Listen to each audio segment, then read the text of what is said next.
Alors moi, c'est la première fois que je vois un bol à incantation. C'est l'objet magique juif par excellence à la fin de l'Antiquité et au début du Moyen-Âge. C'est un objet qui servait à éloigner les démons, les mauvais esprits. Le bol est rempli d'inscriptions en hébreu ou en araméen. Et là, ce qu'on voit, c'est un objet peut-être encore plus surprenant, puisqu'il s'agit d'une amulette ashkénaze dont le but est d'écarter un dibouk. Et apparemment, un dibouk en particulier qui hantait le corps d'une jeune fille juive, Reisel Bat Shindel. Et ce que je trouve fascinant dans cette mise en scène, c'est le passage d'un type de démonisme à un autre.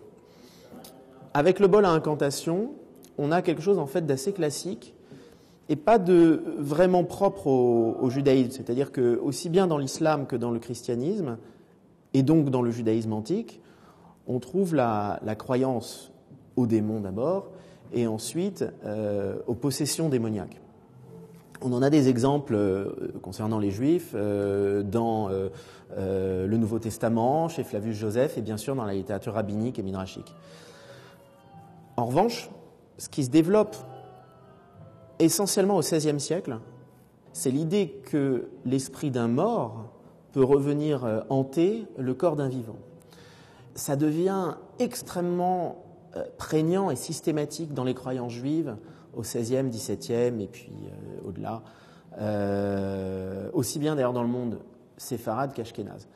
Et donc je trouve cette mise en scène-là tout à fait élégante puisqu'elle nous fait voyager entre différentes formes historiques de démonisme juif, tout en nous faisant voir la continuité en fait qu'il y a là-dedans. Et on a voulu parfois décrire le judaïsme comme la religion de la raison, comme une religion complètement dépourvue de mythes, d'irrationalité, de superstition, de primitivisme, etc.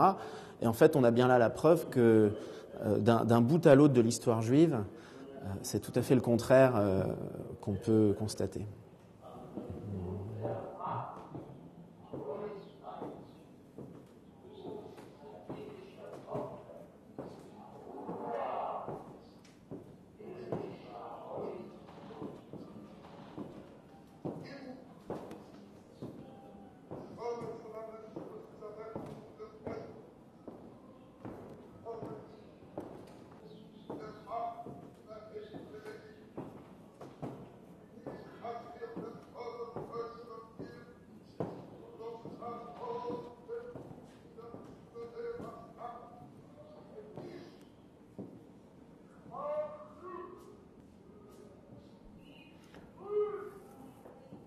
Alors le sous-titre de la pièce d'Ansky, c'est Entre deux mondes.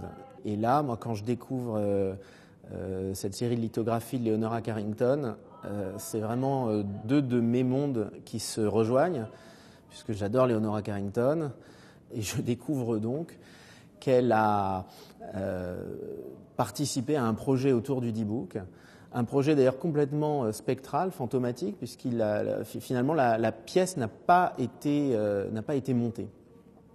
Il n'en demeure pas moins qu'on a ces lithographies, en particulier celle-ci qui est superbe, et qui contient beaucoup d'aspects qui me fascinent dans cette pièce, dans l'héritage de Shloimansky, dans le mythe du D-Book plus généralement. On a ce personnage de Léa possédée, où son identité est complètement fusionnée avec celle de Hanon. Donc cette espèce de fusion des êtres, de fusion des sexes que constitue la croyance au D-Book. D'ailleurs, dans le film de Vachensky, le côté transgender du D-Book est encore plus complexe et fascinant, puisqu'avant la possession proprement dite, on voit Léa qui danse avec un squelette sur lequel se surimpose à un moment le visage de Hanon, Mais ce squelette, dans la vraie vie, c'est Judith Berg, danseuse et chorégraphe, donc c'est une femme. Et à la suite de ça, Léa, femme, va être possédée par l'âme de Ronan qui va parler par sa bouche. Et alors, autre chose qui m'intéresse dans cette figure, c'est le côté complètement païen, primitif, entre guillemets, barbare, amérindien, chamanique, complètement étrange et étranger de ce monstre défunt qui est clairement inspiré d'autres cultures que la culture occidentale. Et ça, pour moi, ça fait écho au travail des ethnographes qui entouraient Ansky, au travail des décorateurs, des costumiers, des premières mises en scène en yiddish comme en hébreu du Dibouk. On voyait en haut, par exemple, cette image stupéfiante de l'un des batlanim. On dirait un masque, alors qu'il peut être aussi bien un masque de la Commedia dell'arte, donc quelque chose d'européen, mais de primitif tout de même, d'archaïque, ou un masque africain, asiatique, amérindien. Et d'ailleurs, je pense que ce sont des influences qui sont explicites et assumées. Bref, on a tout ça là, cette fusion et cette hybridité, cette liminalité des personnes, des sexes, des époques, des vies, des cultures.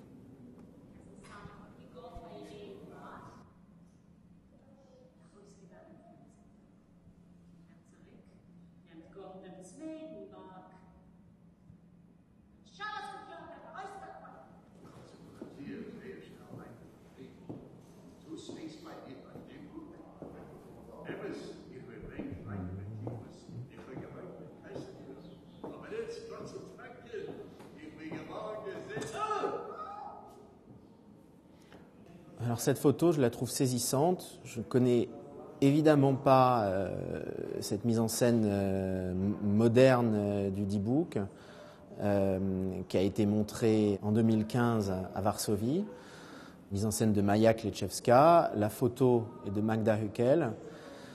Ce qu'on voit, c'est, semble-t-il, le moment de la possession de Léa par l'âme de Hanon. Leurs corps sont unis, presque indissolubles, indiscernables en tout cas.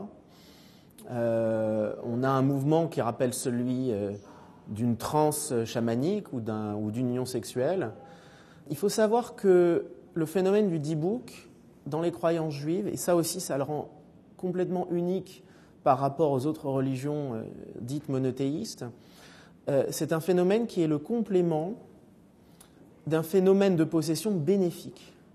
En vérité, le mot Dibouk, il apparaît tardivement dans les sources juives, et bien que ce soit un mot hébreu, il apparaît d'abord dans les sources en yiddish. Mais ce qu'on a dans les sources plus anciennes, c'est la notion de hibour. Pour faire simple, hibour, c'est une possession, mais c'est une possession bénéfique. C'est-à-dire que dans les croyances kabbalistiques, il y a l'idée qu'on peut parfois être le lieu d'une hantise, mais d'une bonne hantise. On est possédé par l'âme d'un juste, l'âme de quelqu'un avec laquelle on doit accomplir sur cette terre une mission. En général, l'aider peut-être à accomplir une mission que cette personne n'a pas pu accomplir de son vivant. Et c'est un phénomène bénéfique. Dans la pièce de Ansky et dans le film de Vachinski, et sans doute aussi dans cette relecture contemporaine de Maja Kleczewska, on peut se demander où est le bien, où est le mal.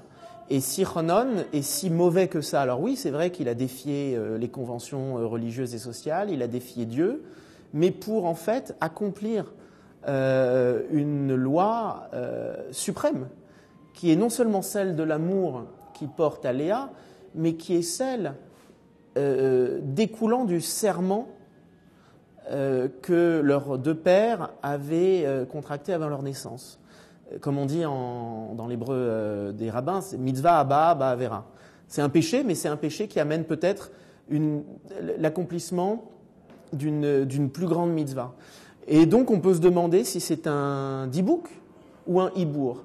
Et à la fin, L'exorcisme du Rebbe de Méropole a pu effectivement chasser Ronon, mais Léa décide de le rejoindre et de ne pas rester parmi ces vivants qui ont chassé vers les zones désertiques l'âme de son aimé. Donc là, on a cet aspect-là. Mais on a un autre aspect. Maya Kleczewska a voulu aussi parler du juif comme d'e-book. C'est un thème qui est apparemment récurrent dans la culture polonaise contemporaine. Il y a un film extraordinaire, qui a une histoire extraordinaire, qui s'appelle Démon, Marcin Wrona, qui est une sorte de remake ou de faux remake du D-Book de Waczynski, sorti en 2015 aussi, si je ne m'abuse, où l'on voit, alors c'est un peu un spoiler, mais un Polonais non-juif possédé par l'âme d'une juive tuée pendant la Shoah. Marcin Wrona, c'est une anecdote, mais c'est une anecdote qui en dit long sur la réalité du D-Book. Il s'est pendu le soir de la première du film. Ça me fait aussi penser d'ailleurs à un très beau film documentaire qui s'appelle Muranów. Muranów, c'est ce quartier de Varsovie qui était le quartier juif avant la guerre et qui est devenu le centre du ghetto de Varsovie pendant la guerre. Il y avait à peu près autant de juifs à Muranów, rien qu'à Muranów, que dans tout le Maghreb, avant la Shoah. Donc il n'en reste rien. Mais les gens qui vivent aujourd'hui sur les ruines de Muranów, dans des immeubles construits après la guerre, rapportent de façon récurrente des phénomènes alors non pas de possession, mais de hantise. Et le film documentaire en question, qui est bouleversant, montre la manière dont ces personnes traitent ce problème. Donc il y en a qui acceptent. Il y en a qui sont même pas mécontents d'entendre des voix d'enfants juifs morts pendant la Shoah. Il y en a qui s'en vont, qui décident de partir, qui quittent ces lieux maudits. Et il y en a qui nient. Ce qui est intéressant, et là ça rejoint la problématique du fantôme, du spectre chez Derrida. Le spectre, c'est toujours un appel à la justice. Le fantôme, c'est toujours celui qui nous dit, qui nous rappelle à nos devoirs vis-à-vis du passé comme du présent. Le spectre qui appelle à la justice, qui nous appelle à nos devoirs vis-à-vis de ceux qui n'ont rien, de ceux que la vie a détruits, a laissé sur le carreau. Dans le film de Muranów dont je parle, le seul personnage qui vraiment nie l'existence de ces voix, de ces hantises, on comprend en fait au fil du film que c'est un nostalgique de la Pologne de Piłsudski et qu'au fond il n'aime pas tellement les juifs et que donc ces histoires de spectres, il ne veut pas trop en entendre parler. Mais là ce qu'on voit dans cette mise en scène, c'est qu'il y a justement dans la Pologne d'aujourd'hui des gens, des artistes, des jeunes, des vieux aussi sans doute, qui sont prêts à les entendre, ces voix spectrales.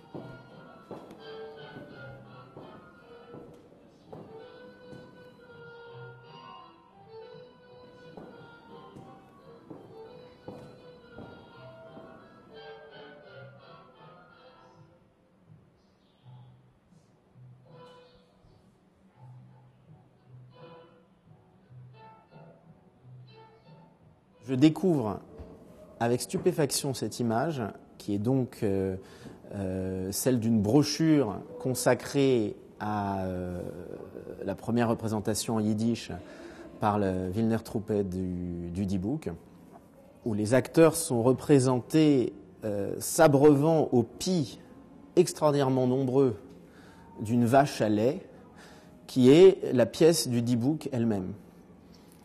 Sauf qu'en fait, il y a beaucoup plus dans cette image. Il y a un motif antisémite bien connu des régions germaniques du Moyen-Âge, qui est le motif de la Judensau, la truie aux Juifs, ou la truie, animal taref, treif par excellence, nourrit de ses nombreux pies une bande de Juifs pervers, vicieux. Et donc c'est une image qui était censée faire rire et qu'on trouve parfois même sur les façades de certaines églises, comme celle de Colmar, qui était une ville germanique à l'époque. Quiconque a déjà vu une vache dans sa vie se rend bien compte qu'ici on n'a pas les pieds normaux d'une vache. Ça ressemble beaucoup plus à ceux d'une truie. Et en effet, cette image, elle reprend littéralement ce thème de l'iconographie chrétienne anti-judaïque dont je viens de parler.